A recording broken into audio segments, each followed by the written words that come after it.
Election night. You're standing at a podium in the country fairgrounds. The numbers are in. Third term. The room is loud. Your chief deputy is in the back. He's clapping. He's smiling. You've known about him for 6 months. What he's been taking, who he's been protecting, which cases never made it to the DA. You haven't acted on it, because acting on it costs you the county. You smile back, you shake hands, you get the speech. That's the job at this level. That's what nobody tells you when you put on the badge for the first time. Level 1, the recruit. You're 22 years old. The Sheriff's Academy is 18 weeks. It's not the hardest thing you'll ever do. It just feels that way at the time. Physical training starts at 0500. Defensive tactics, firearms, vehicle operations, law, procedure, report writing. Your class starts with 41 recruits. 14 weeks in, a recruit named Hendricks gets caught falsifying a training log. He's gone the next morning. No hearing, no appeal.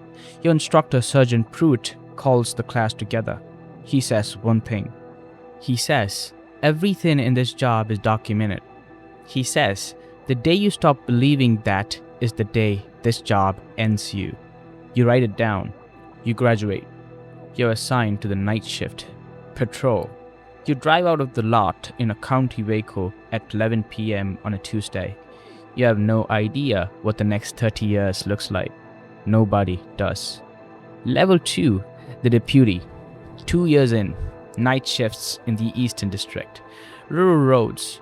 Highway calls. Domestic disputes in houses set back from the road, where the nearest neighbor is half a mile away. You learn things the academy didn't teach. You learn that most calls aren't emergencies. They are people in situations that have been building for years, and tonight, something finally tipped. A domestic call on Miller Creek Road. You've been to this address 4 times. Same man, same woman, same story with different details. Tonight, she has a bruise on her jaw and a 7-year-old standing in the hallway in pajamas, watching everything. You take the report. You make the arrest. The man is out in 14 hours. You go back to Miller Creek Road 6 weeks later.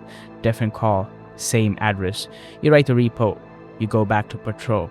Your partner Torres tells you on the drive back that you'll drive yourself crazy if you expect the reports to fix everything. You tell him you know. You don't fully believe it yet. Level 3, the Investigator. 5 years in, you move to investigations. Property crimes first, then narcotics. The country has a meth problem that's been building for a decade. 3 distribution networks operating out of 3 different townships. You work them for 8 months, building cases, running informants, coordinating with state police and DEA. Your best informant is a man named Gaza. He's inside one of these networks, mid-level, knows the suppliers. He calls you at 2 a.m. on a Thursday. He says something is wrong. He says someone made him. He says he needs to move tonight. You spend 4 hours getting him out. New country, new name, new start. 3 weeks later, the network fractures. Arrests up the chain. It's a good case. You file it and move on.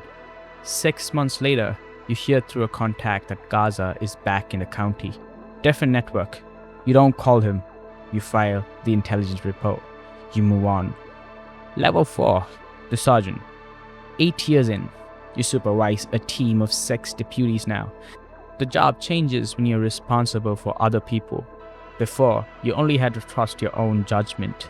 Now, you have to trust theirs and shape it. There was a deputy on your team named Watts. Solid instincts, good with people, but he writes reports the way someone writes who doesn't expect anyone to read them. Vague, incomplete, legally thin. You sit with him for 2 hours going through 3 reports line by line. You tell him, a report isn't just documentation. You tell him, a report is the case. If it's not in the report, it didn't happen. He pushes back. You sit with him for another hour. He gets it eventually. You watch his reports improve over the next 4 months. That's the job at this level.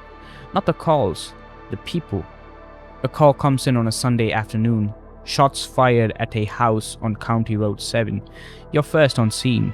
A man is down in the driveway. You clear the scene. You call it in. You start the report. The report takes longer than the call. It always does. Level 5. The Lieutenant. 12 years in. You're on a division now. Patrol, investigations, a jail unit. 42 people. You spend more time in the office than you ever expected. Budget meetings, staffing schedules, grievance hearings, training certifications. The county commissioners want crime stats to go down before the election cycle. Your sheriff asks you to adjust how certain incidents are classified. Not falsify, adjust. You ask him to put that in writing. He doesn't put it in writing. You classify the incidents the way you've always classified them. He doesn't push it further. You don't forget it. You file it somewhere in the back of your mind where you keep things that might matter later. They usually matter later. Level 6. The Captain. 6 years in. You run operations for the whole department now.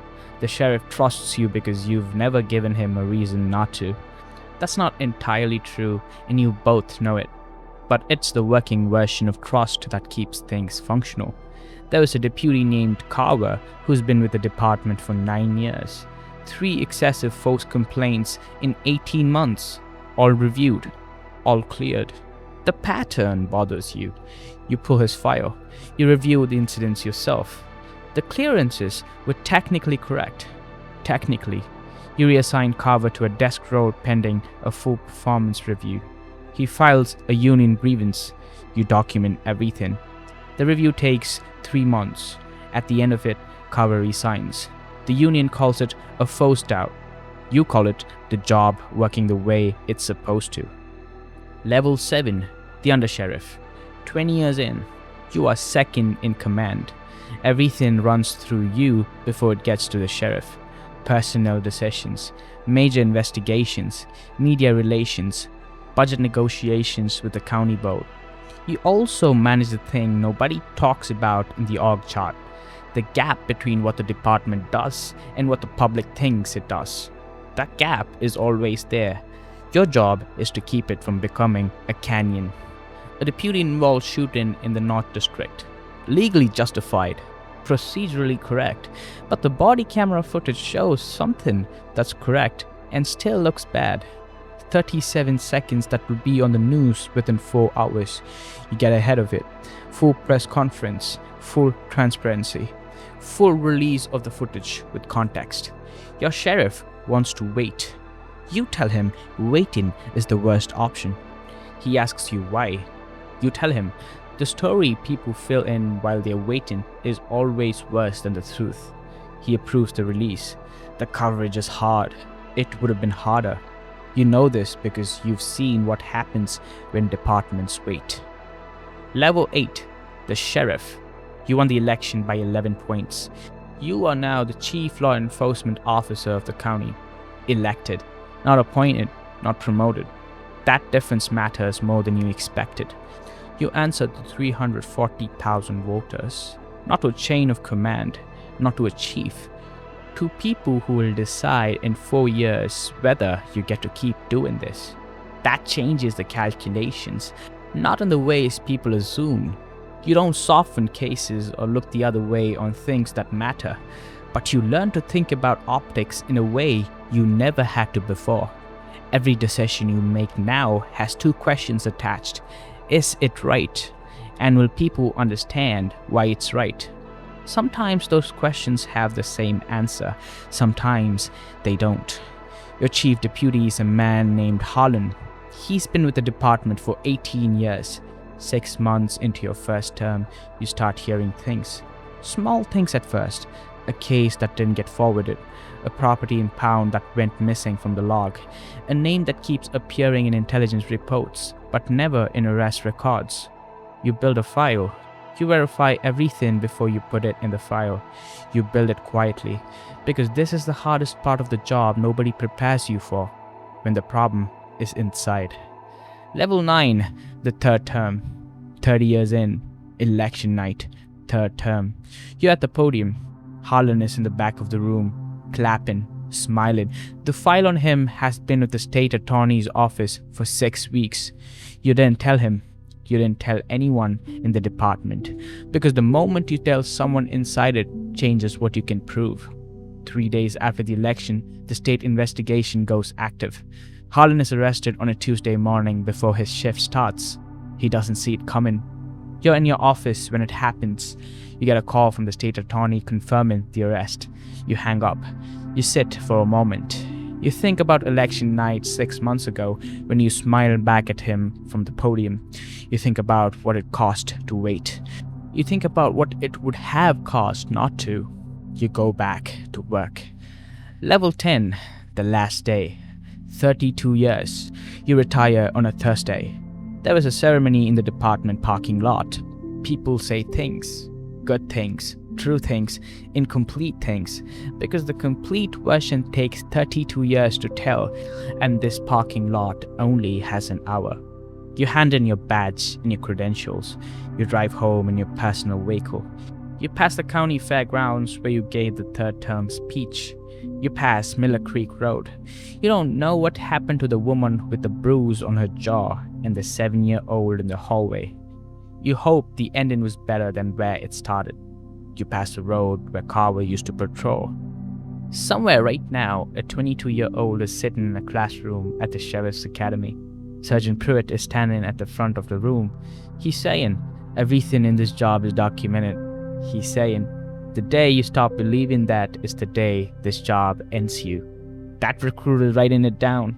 32 years from now, they'll understand what it means. They'll understand it the same way you did. All at once, too late to go back, and just in time.